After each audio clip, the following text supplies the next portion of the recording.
Nicolas Cage is probably one of our generation's definitive actors.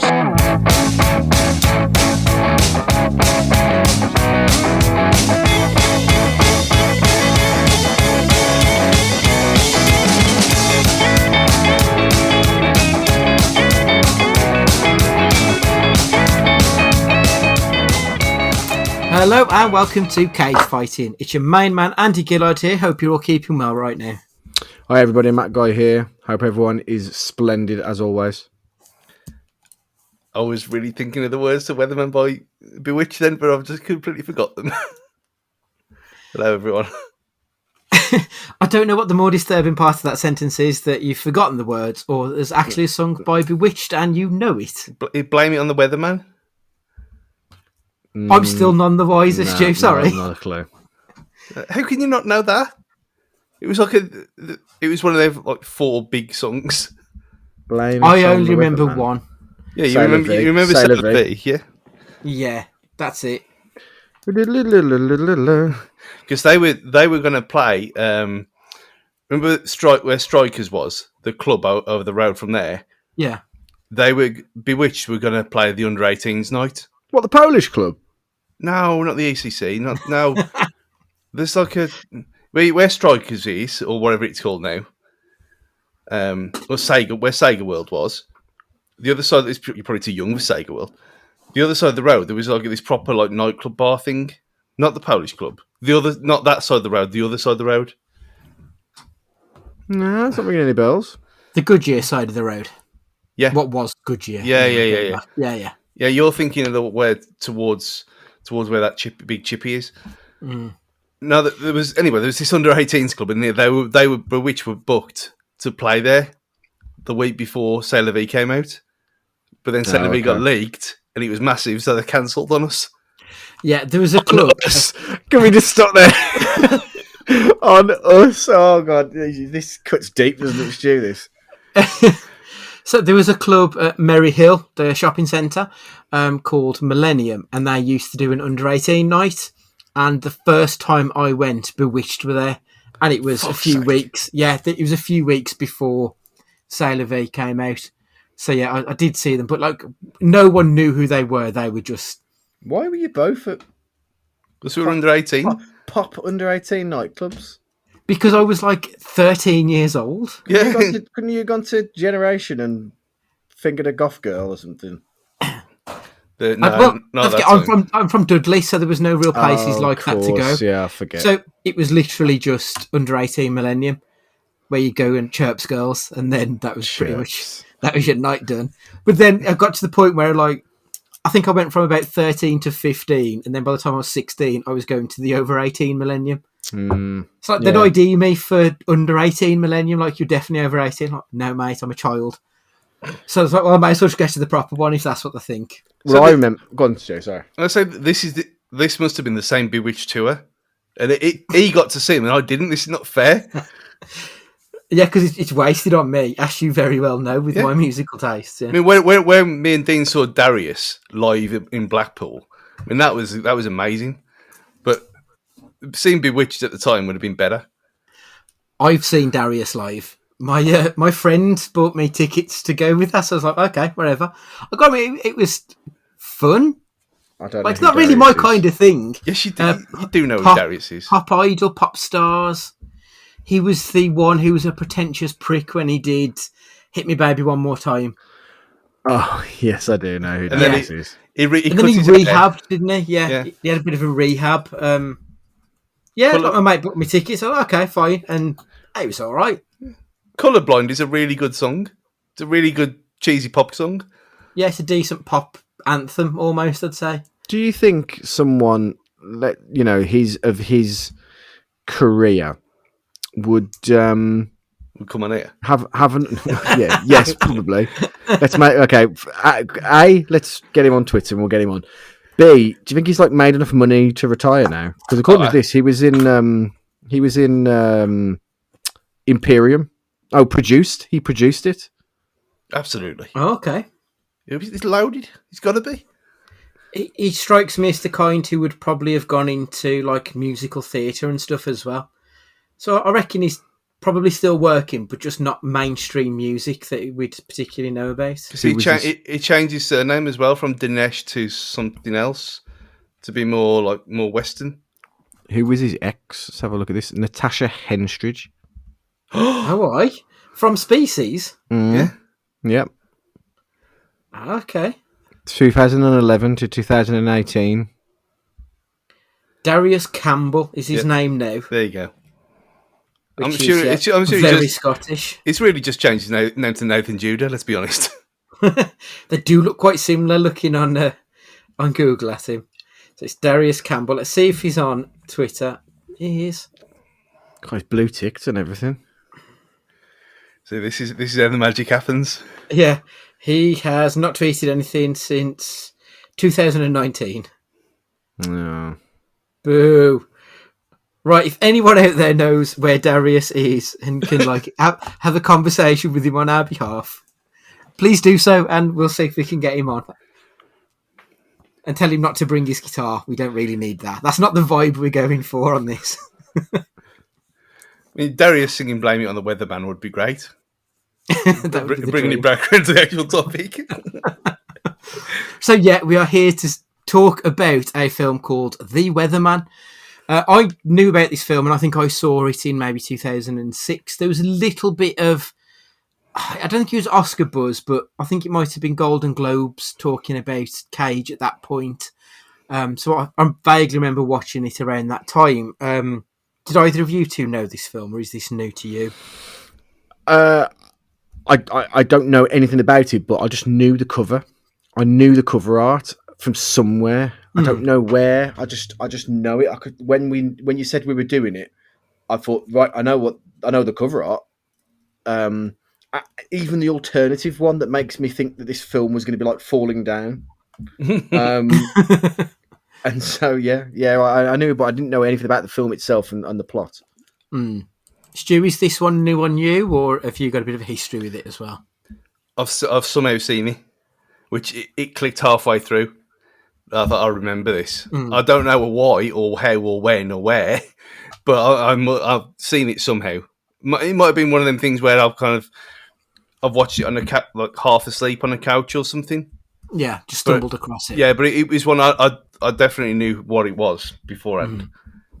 I mean, looking at the cast, obviously Michael Caine and Nicholas Hoult are probably the only two real names. I recognise his wife, but I couldn't tell you what her name was. I've seen her in a few bits of like maybe American sitcoms and maybe like a Walk On in 24, something like that. But I didn't know her. But obviously Michael Caine is quite a big hitter, and we've got a very young Nicholas Hoult in this movie. Michael Caine's not someone we've ever mentioned before. Are we fans of his work in general, or what do we think? Oh, absolutely. I love him.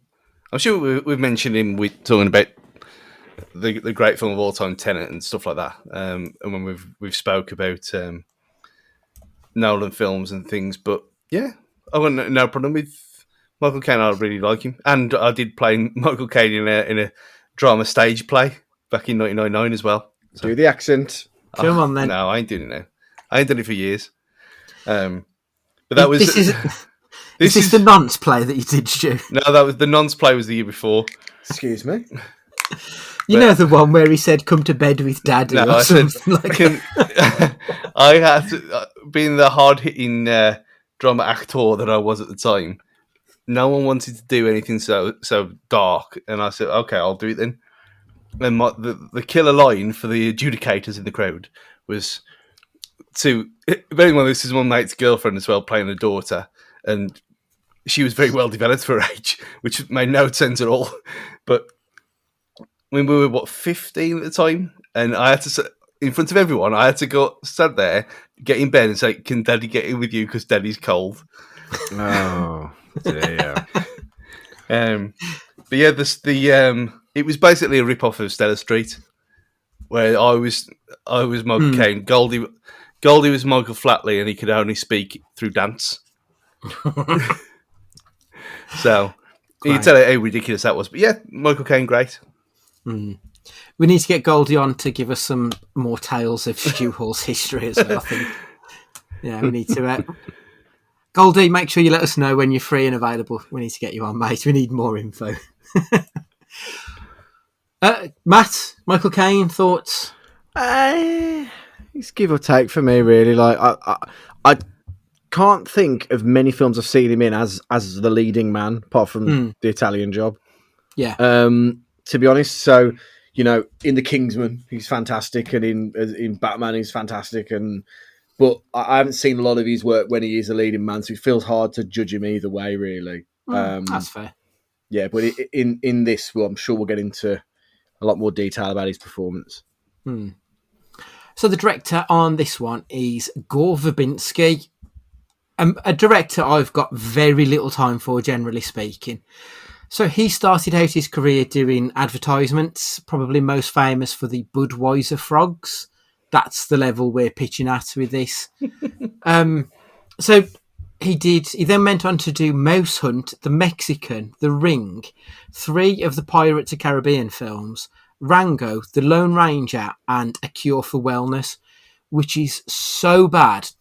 I wanted to make you two watch this film for one of the breaks from Cage, just so you have to suffer the pain that I went through watching this movie. It's nearly 3 hours long, and the last half an hour is so bad, but it's really funny. But you've got to sit through like nearly 2.5 hours of just dirge to get there. It's horrific. So like, pretty much everything else he's done, I think there's only Rango that I haven't seen. And all the rest, I've got no time for. I think they're shit. They're mostly badly directed, badly written dreck. Not my cup of tea at all. So based purely, if I'd have just someone had said, oh, go and watch Gore Verbinski, I wouldn't have watched this film. I'm glad that I looked beyond that. Any of those films that you're fans of, though? Do you imagine you're a Pirates fan? Oh, of course. Wonderful. They're terrible. It's Fast and Furious on the sea, which makes no sense why you don't like it.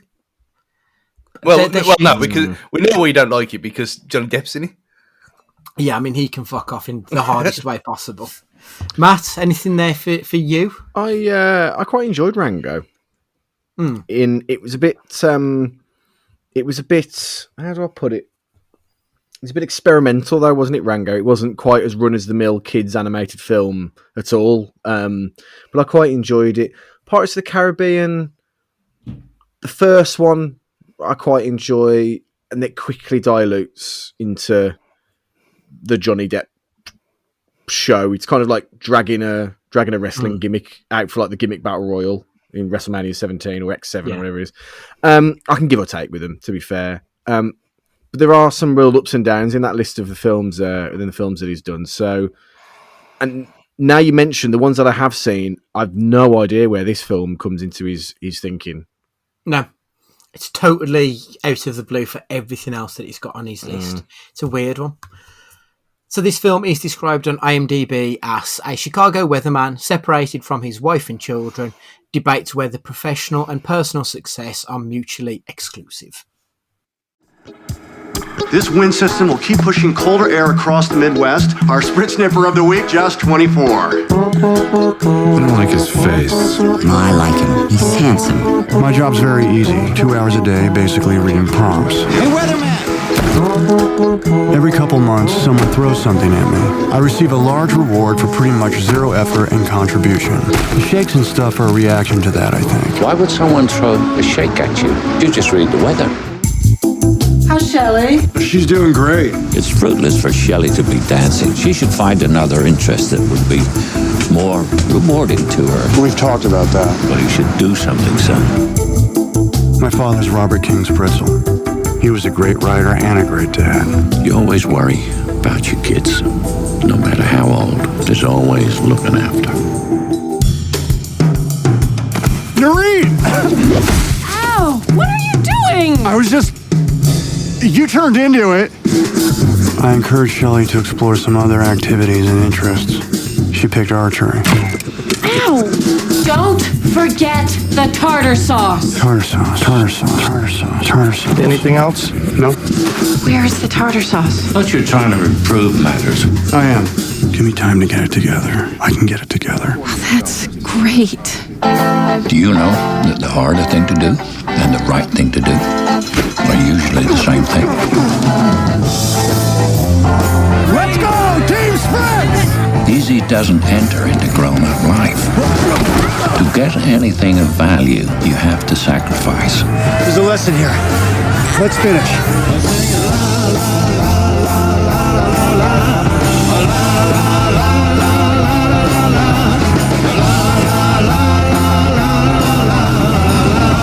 People don't throw things at me anymore.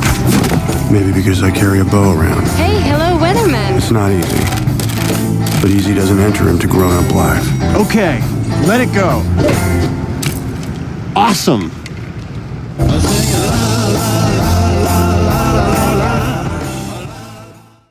The film begins with Dave Spritz, that's Nick Cage, preparing for a shift at the Weatherman. False smiles and awkward movements. I immediately felt as though this guy was a shell. Like, straight off the bat, I felt like he's a man who presents one way, but maybe feels something else inside, and he doesn't quite know which one's real and which one's not. Like, immediately, just from that opening scene, I thought, I like the way that he's showing us this character, just from the simple movement of smiling into a mirror. I thought was really well done. Quite a strong opening, I thought, told us a lot with very little, I thought was how it did it. I mean, there's always, I think it's poo-pooed on a lot, an internal monologue to kind of set the scene with something, but as soon as it started, I felt, there's something about this already that, like, there's going to be layers to this, and it's not going to be quite as how do I put it, kind of paint by numbers as I thought it was going to be straight away. And I was interested from the start, which is quite rare for a non-explosive Nick Cage film at times. Yeah, absolutely. Stu, what did you think of just that, the scene setting of Nicolas Cage pacing around and looking awkward, even though he was trying to present himself in a different way? Hell yeah. Because when he does this kind of thing, you know, it's always got the potential for a Cage bomb going off. And yeah, I mean, it's very kind of stereotypical of what you kind of see a lot of people on TV and not what they're seeing off camera. Like, they can be proper arseholes, or they can just be very, very quiet and subdued. I mean, it's like me in everyday life. And then coming on here. But yeah, it's one of them things where you can imagine a lot of people who do this kind of work are quite shy and don't really want to talk to anyone when they're not at work. So yeah, I mean, I was proper hooked. So in the next scene, Dave Spritz, he gets into an argument with the guy at the DMV. The guy recognises him, and Spritz just wants to be left alone. After work, Spritz goes to pick up his daughter, Shelley. He picks her up from the ballet. His daughter is a disaffected and seemingly unhappy child. She's 12, overweight, and doesn't really fit in, it appears. Again, this is all just from facial expressions and stuff. It's never really delved into any depth, but you get that impression with these characters. After dropping his daughter off at a convenience store without realising that she's used his $20 to buy cigarettes, Spritz goes to take his father to the doctors. His father is Robert Spritzer, played by Michael Caine, putting on an American accent. His father is a national treasure, a great author, a man who makes Dave feel inadequate.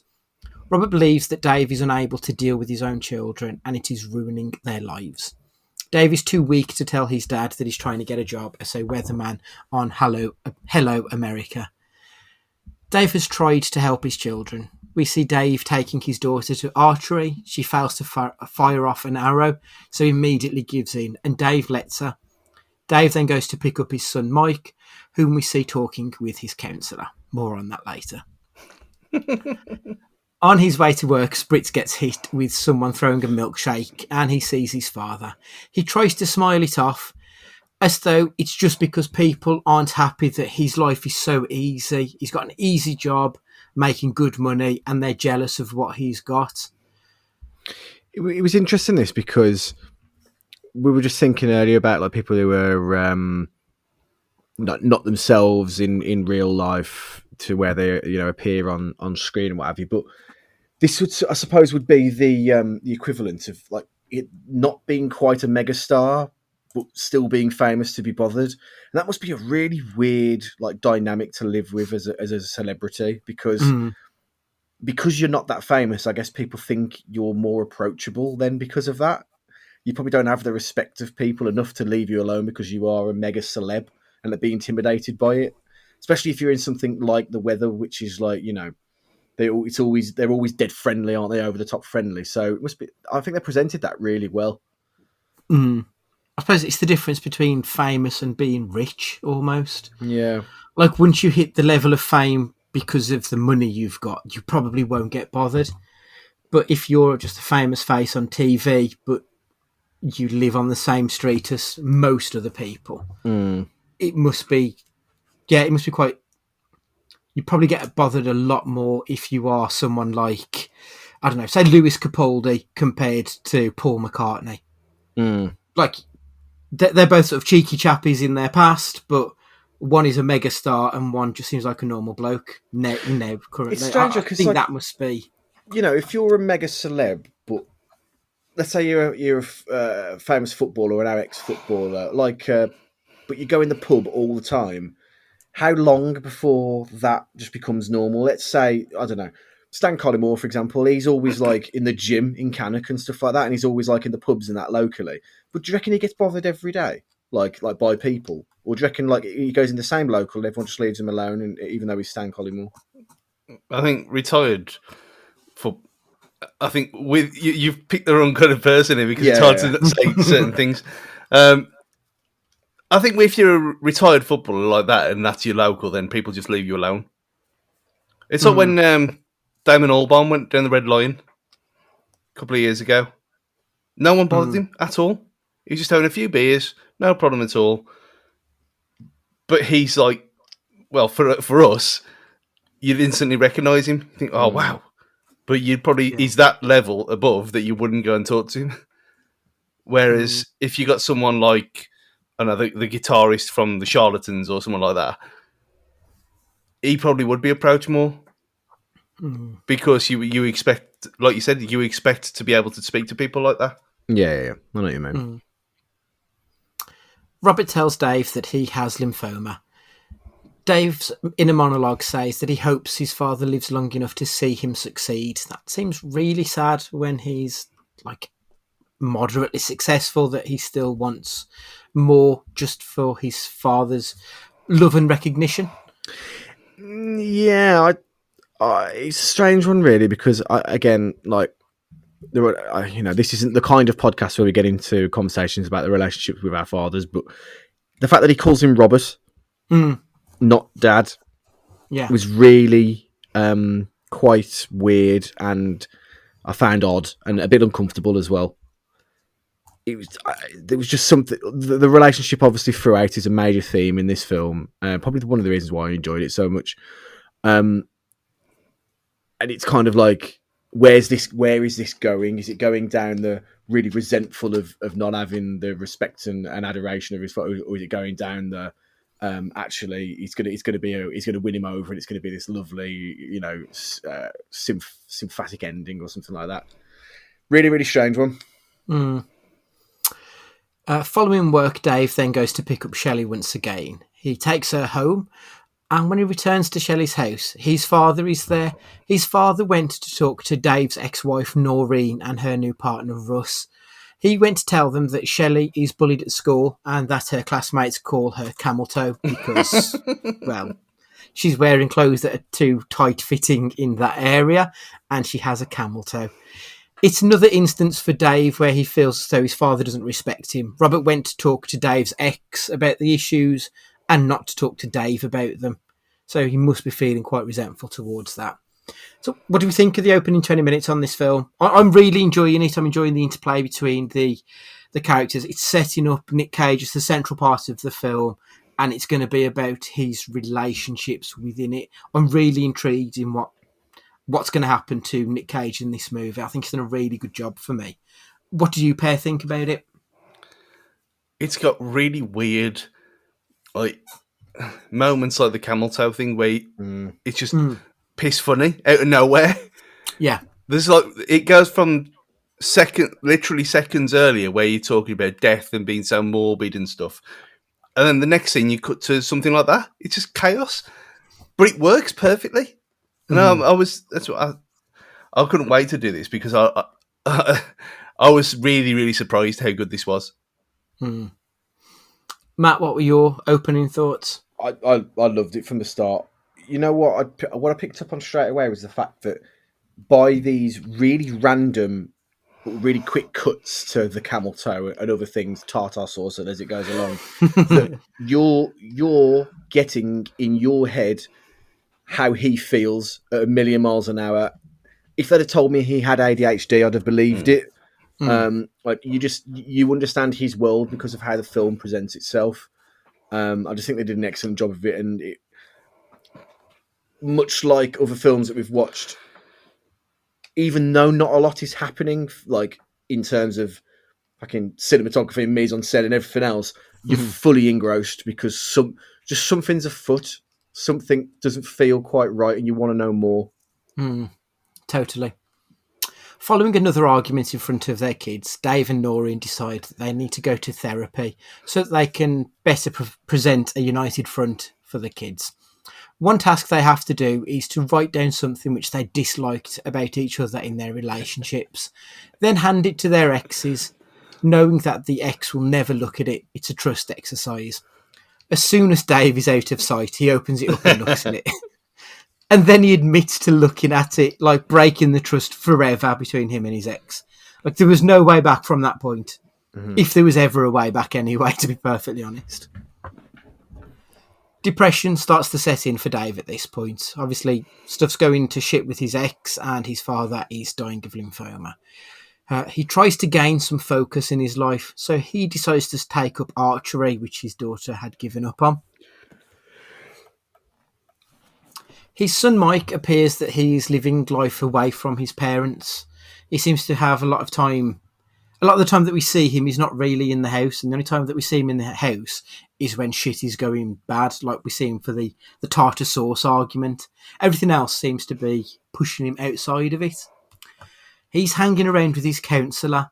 His counsellor asks him about Jim, and he suggests taking topless pictures so they can compare to see in months' time to see if there's been any gains.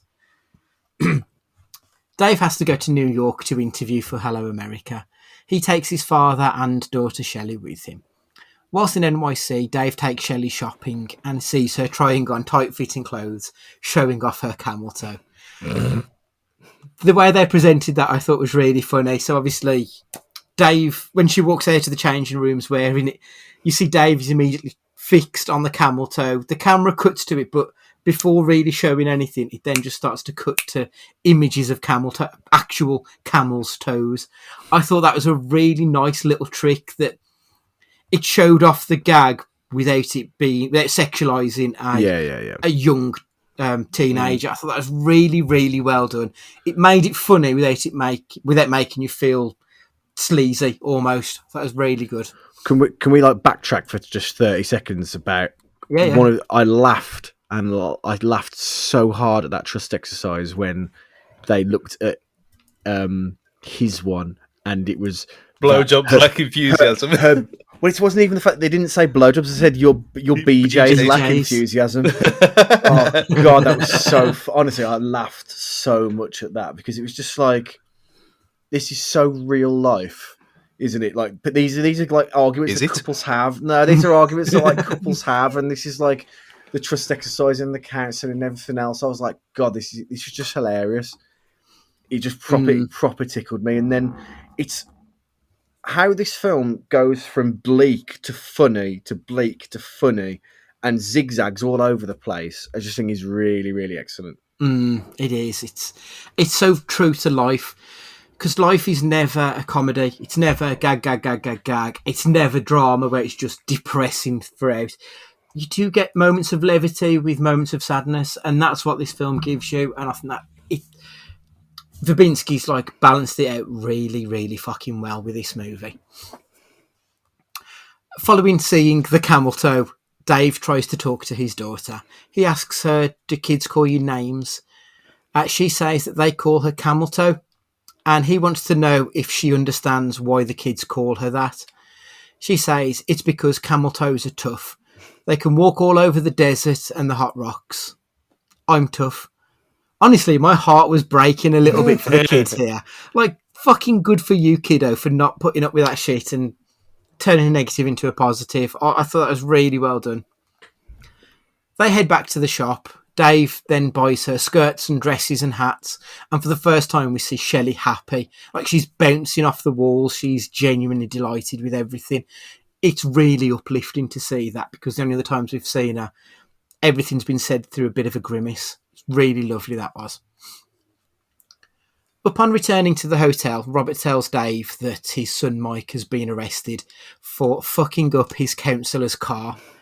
Mike says that he chucked a rock through the window of the counsellor's car because the counsellor tried to suck him off. His counsellor said that Mike tried to steal his wallet. If this wasn't bad enough, Dave then finds out that his father only has months to live. Following a late night, just up all night, worrying, waking hallucinations of reconciliation with his wife and family, no sleep, lots of alcohol, Dave heads for his big meeting with Hello America. Upon returning to Chicago, the whole family meet up to discuss Mike. Unable to keep it in, Dave slowly removes his gloves and then slaps Noreen's boyfriend Russ round the face. I love that. Again, like you said, we've had all this unremitting shit of his kid being arrested, his father's dying, and then he just slowly peels his gloves off and slaps him like he's a fucking 13th century gentleman. Loved it. Dave is trying to hold it all together, but really he's falling apart. His archery is helping him with the focus, but his family life is not going to plan at all. His mom is planning a living funeral for the father, and some pricks have thrown more food at him. And then he gets a call from Hello America. They've offered him the job. With this new life on the horizon and a substantial increase in wages, he speaks to Noreen, hoping for reconciliation. She tells him that she's marrying Russ. Dave goes to his car, he gets out his bow and arrow and starts to shoot at the trees. He sees Russ, he trains his eye on him, removes an arrow from the quiver, notches the arrow, draws and holds. I loved the tension in that scene. Just holding the arrow there, just constantly on Russ. Russ then recognises that Dave is there and he moves over to be with Noreen and with Robert. And that's when the tension breaks because Dave then lowers his weapon. Like, I did genuinely think for a minute he's going to try and shoot the cigarette out of Russ's mouth.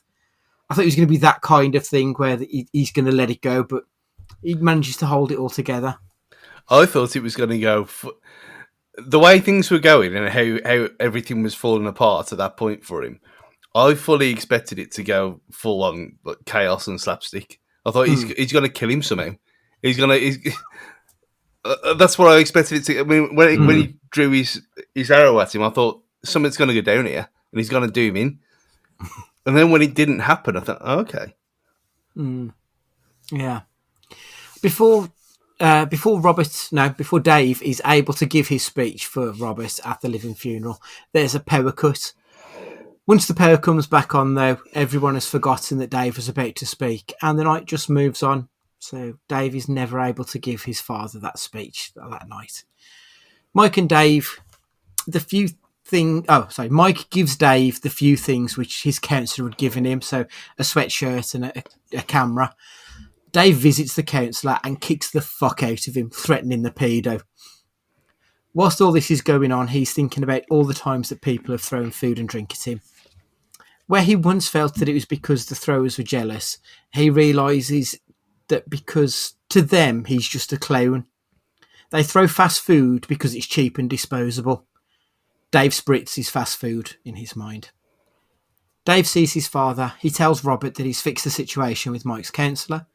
His dad says, well done, and then tells him that he's been offered the job for Hello America, but Noreen is marrying Russ and that he just can't hold it all together. I really enjoyed this scene in the car between Dave and Robert. I thought it was really well done. It's the moment that you realise that Dave has spent his life trying to impress his dad, Earlier in the film, Robert said that the harder thing to do in life and the right thing are often the same thing. And he also says that nothing that has any meaning is easy. But Dave has struggled to implement this throughout his whole life, seemingly never feeling as though he's able to be enough in his father's eyes. But when Robert here says, good job, and you always worry about your kids no matter how old, you see the look on Dave's face, like he lights up. That moment is the first time that he looks like he's ever fully understood his father and that his father has ever really endorsed him. His parting words, in this shit life, you must chuck some things. I really liked that as well. I thought it was quite nice that don't hold on to anything, just sometimes let it go. That was a really lovely scene. Following the father's funeral, Dave goes to work in New York. We see him happy, where at the start of the film he denies being the weatherman just for an easy life. He's accepting of who he is now. His family's behind in Chicago. They're also happier than when we first met them. And whilst life doesn't always work out as planned, and accepting that isn't easy, but easy doesn't enter into grown-up life. That's the end of the film. Lovely. So this budget was $22 million. This is Gore Verbinski's lowest budget movie. And I think it feels like it. Like it almost feels like an indie. I think this one does. Yeah, it does. It has the heart of an indie, though, which money can't buy. So fair play to him to be able to get that across. Yeah. If that's not your wheelhouse, you can't manufacture that by spending money on it. You can't get that feel by paying someone. Do you know what I mean? Yeah. The box office returns were 19 million, so it didn't quite make its money back. It's obviously nowhere near the top of the box office tray for 2005. Once again, the top 5 were made up of 3 franchises and 2 remakes. Honestly, the whole top 10 for 2005 is very meh. There's a couple of okay-ish films, like one really good one, but meh. So it was Goblet of Fire, Episode 3, Lion, the Witch and the Wardrobe, War of the Worlds, King Kong, Madagascar, Mr. and Mrs. Smith, Charlie and the Chocolate Factory, Batman Begins, and Hitch. Like that's quite a shit top 10, to be honest. Like 8 of those films are awful. Well, not awful, but just not anything special. Obviously, Batman Begins is the one that really stands out for me personally. Anything there that you've... Yeah, if you take the last 5 minutes out of War of the Worlds, it's pretty excellent, I thought. There's I another think one that's in there, the then. only one I've not watched, actually, is War of the Worlds. What was after War of the Worlds in your list, then? War of the Worlds, King Kong, Madagascar. King Kong as well was, pretty good, I thought. I don't think it's held up. I watched it a couple of years back and it's not quite the same. Plus, I feel like Jack Black was wasted in that film. Potentially. Speaking of which, I watched School of Rock a couple of weeks ago. Oh my God, that was just incredible. I nearly watched it last night. Yeah, I forgot how many one-liners that are in there that are just hilariously delivered. It's very Tenacious D for obvious reasons. But the Tenacious D skit shows prior to the albums and everything else, it just has that feel, just wonderful. Yeah, I genuinely think School of Rock is as close to perfect as you'll get. I think it's such a good film. So before I give you the scores, what are you thinking the scores are going to be, Stu? 8. Has to be for both audience and critics. Audience 8. I mean, on critics, you'll get the usual, but so. Okay, I'll 6.57 for critics, but audience 8. I'll be amazed if it's less than that. Matt, what do you think? I think it'll be the other way around. I think critics will like it. The general filthy public won't like it as much. So I'll probably go the reverse to Stu. Kind of 6s and that for critics. Right, so audience. On IMDb, it got a 6.5. The Metacritic was a 61. The Rotten Tomatoes audience score was a 56 and the critical was a 59. It got a very middling response. I'm genuinely quite shocked at that. That is harsh. Very harsh, actually. Yeah, so the critical response was, I say it was mostly positive, but it was never overly effusive. It was mostly okay rather than that was great. Zadie Smith from the Daily Telegraph. It's a deeply honest and comic performance and seems filled with all of genuine humiliations that one imagines Cage himself has suffered in the past 10 years. Peter Travers from Rolling Stone said that in the face of a character no one cares about, can audiences be faulted for asking, why should we? I don't think, we care about him because he's the central protagonist and everything is through his eyes. I don't know. That seems a bit of a disingenuous critique for me. Marjorie Baumgarten from Austin Chronicle summed it up perfectly. Towards the end of the film, Robert Spritzel remarks on his son's deeds by calling them an American accomplishment. At once superficial and yet meaningful, the phrase encapsulates the paradox of our and this film's dreams and ambitions. Yeah, at once superficial and yet meaningful. I think that is the core of this film. It is both those things being at war with each other. I thought it was really, for me, that's the perfect critique. And finally, Sarah Michelle Fetters from The Movie Freak.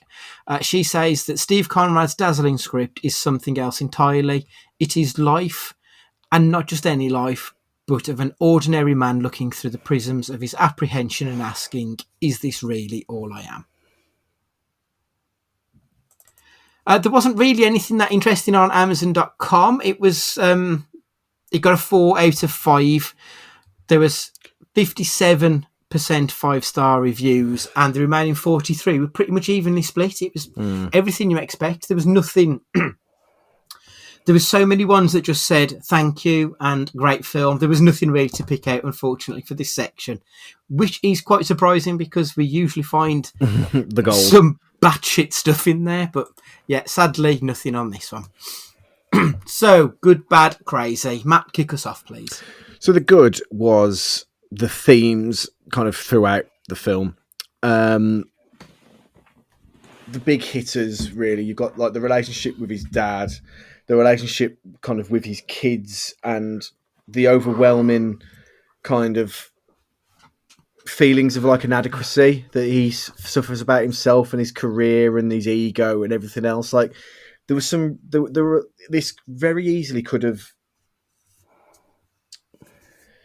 because it was trying to explore so many different things, like do it in a really diluted way, but I don't think it did. I think everything that they tried to achieve, they did it really, really well.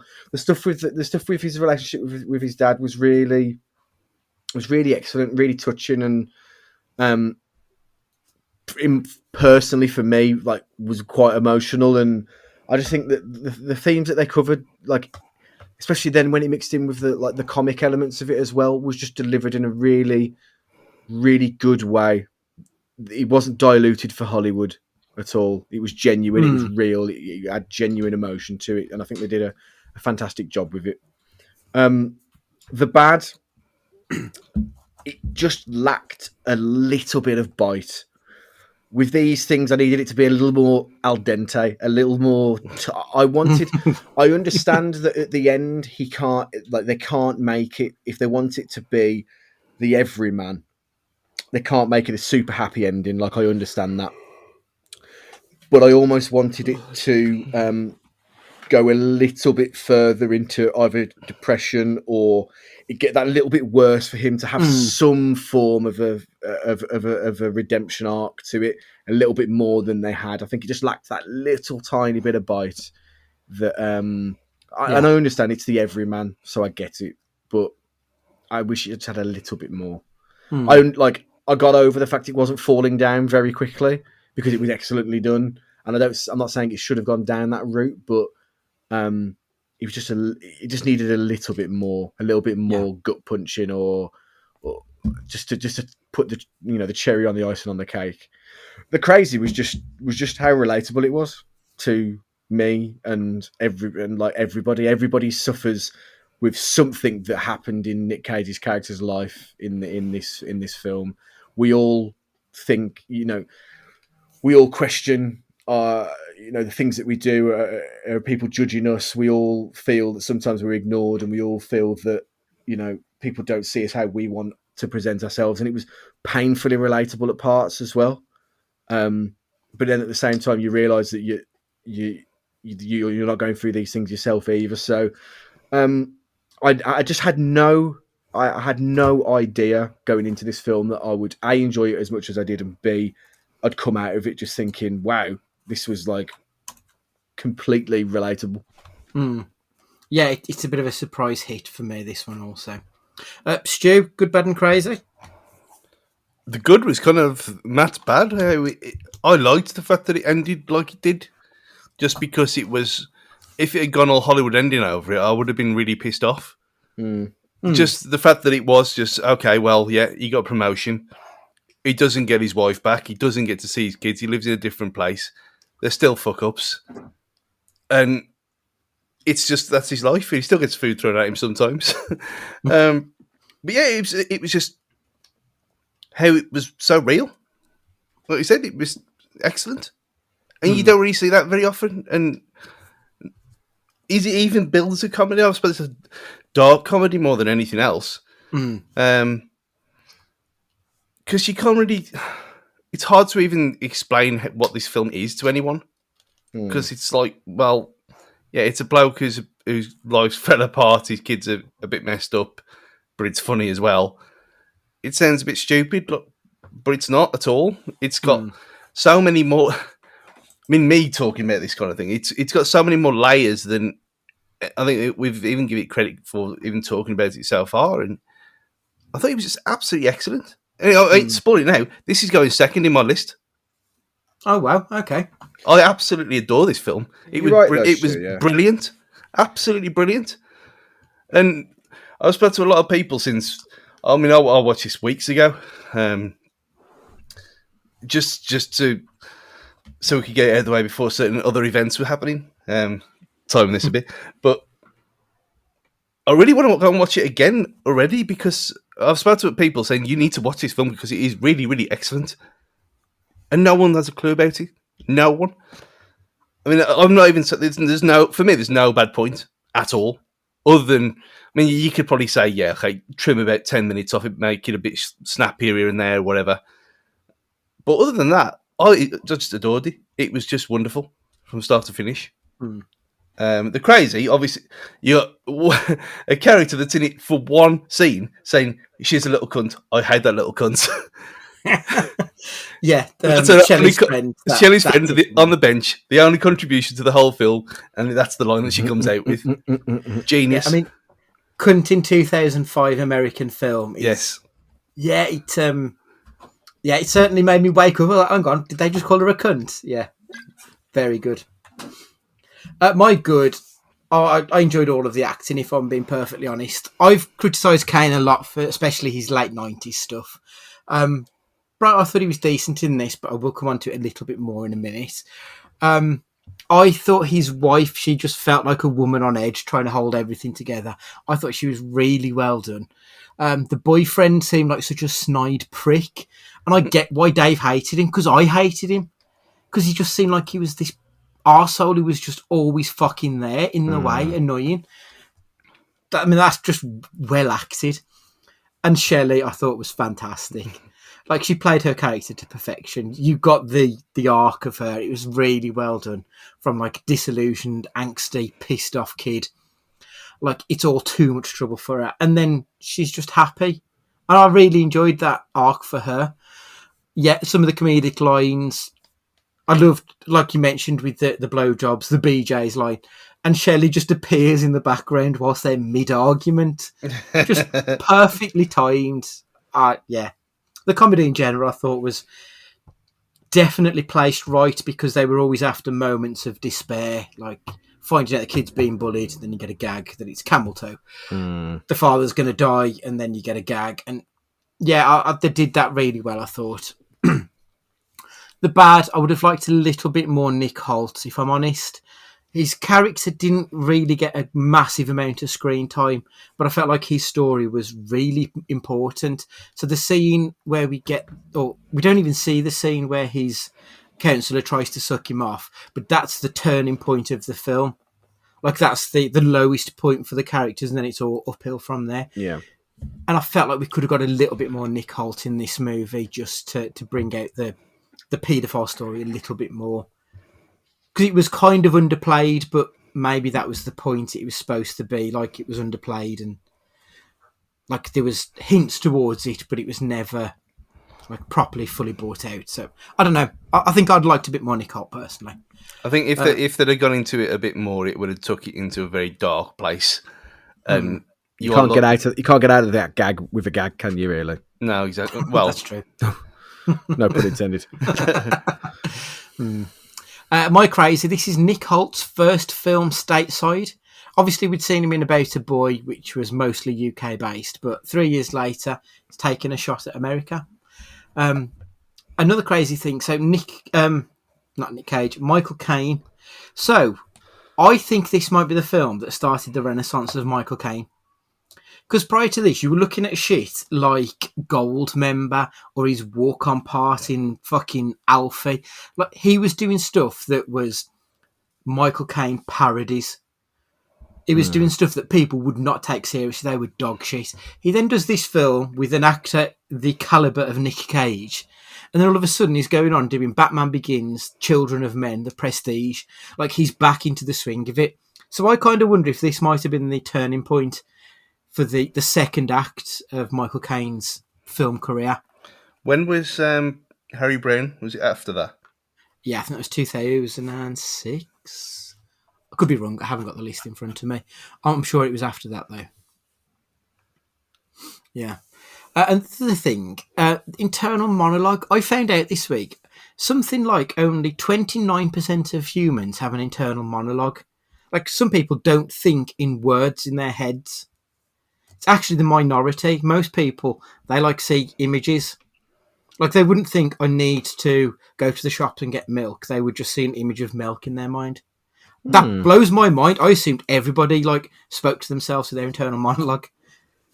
But yeah, apparently that's the minority. So you're saying that you hear voices? I hear my own voice. I hear my own voice narrating my life. But yeah. So, did you enjoy the film, Stu? Yeah. Obviously. Yeah, plain and simple, yeah. Superb. Yeah. Matt? Yeah, wonderful film that was, a massive, pleasant surprise as well. Like I said to you on WhatsApp, this is going to be, it's got to be up there as the biggest sleeper film for me. It is in film I had no preconceptions about, but enjoyed the most. Yeah. I really enjoyed it as well. Like, it was a nice film about the human condition. I don't think we've really seen Cage in this type of a movie up until this point in his career. This is almost as indie as Cage has been. Possibly not in budget, because it was still over 20 million, but in style, very indie. So based on this film and this film alone, was Cage good or was Cage bad? Stu? Absolutely. 100%. I mean, I wouldn't say it's like award-winning good, but he was superb in what he did. Yeah. Matt? Yeah, he was spectacular by being unspectacular, because he was the everyman. He was the everyman that has the same fears, anxieties, and thoughts as everybody else. Like, I knew that he was portraying this so well when he's doing that tartar sauce scene, and he's looking at that woman's arse, and he's like, God, I just want to bury my face in that. But so and so, and he goes off on these different tangents, and we are all just him in some way or another. Do you know what I mean? We've all got the flaws. He's just a culmination of the flaws that the male psyche has. I mean, I will say I've never had sex dressed as Abe Lincoln, so that's one thing. You haven't? Not that I can remember, anyway. that surprises me with you, Stu. Yeah, on this one, again, fully in agreement with both of you. I thought he held this film together. He was the glue that bound the darkly comic and the heartfelt and the depressing. He held it all together. He was really, really good. So, finish the sentence. If you enjoyed The Weatherman, you might also like. Matt? Wanted to go. I couldn't decide between the two, so I'm going to go with American Beauty. In we've got a kind of midlife crisis arc going on. Somebody that's kind of lost control, that goes through a semi-transformation. Well, not a semi, a major transformation. I mean, it's obviously a very different film with, but it's that extreme I was kind of talking about that I wanted from this. It has that in it. It goes that little bit further. But I also wanted to use Warrior as well for an unlikely father-son storyline that actually was shows a surprising amount of depth in that film, that a film about MMA cage fighting you wouldn't expect. Good choice. It's interesting you went for American Beauty, because that one also has a non-storyline in there. There you go. I've also gone with two. I couldn't quite decide on which one, but I've gone for the elements on this film that it's... So Dave Spritz wants to be loved. Like, he clearly sees part of his adult life journey having a wife and family, and obviously it didn't work out as planned. So my two recommendations, I've gone for the first one, which is starring, written and directed by Josh Radnor, who you probably know as Ted from How I Met Your Mother. It's called Happy Thank You More Please. That's all one word. It's a story about being on that precipice between physically being an adult but actually becoming grown up, if you can understand what I mean. They're like, I'm not there yet.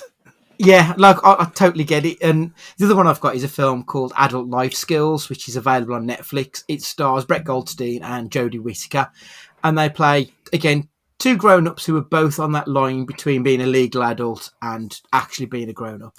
Like, I've always said, the problem with being in my 30s is I feel no different to when I was 17. And both of these films sort of deal with that inner conflict of, you know, you always imagine when you're a kid, once you hit 18 and it's legal to drink and be an adult, everything changes, and it absolutely doesn't. And that's what both of those films deal with. Stu, what's your recommendation or recommendations? I'll be devastated when that happens to me. You know, I mean, like, life's over now. When you're wearing tweed. There's nothing wrong with tweed. Just all before your time. Completely different direction with this. Shelley reminded me 100% of Thurman Merman.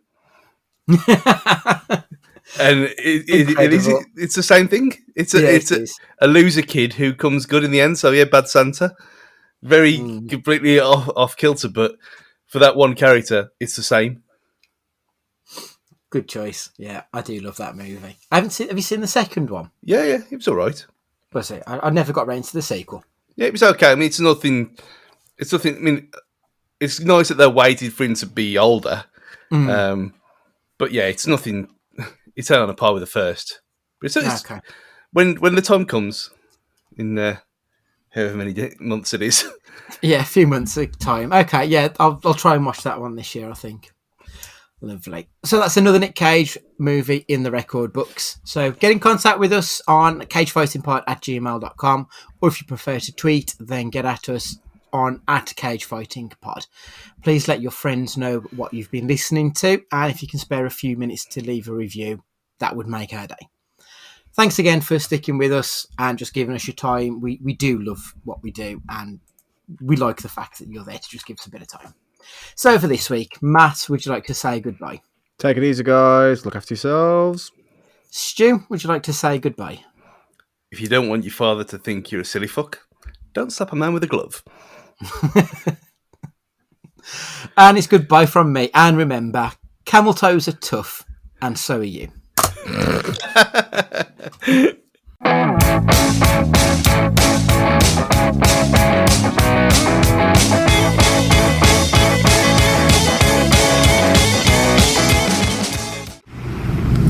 This shit life. We must chuck some things.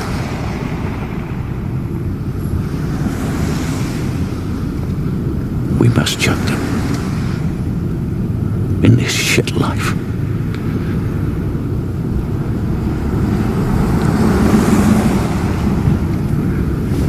There's always looking after. You have time.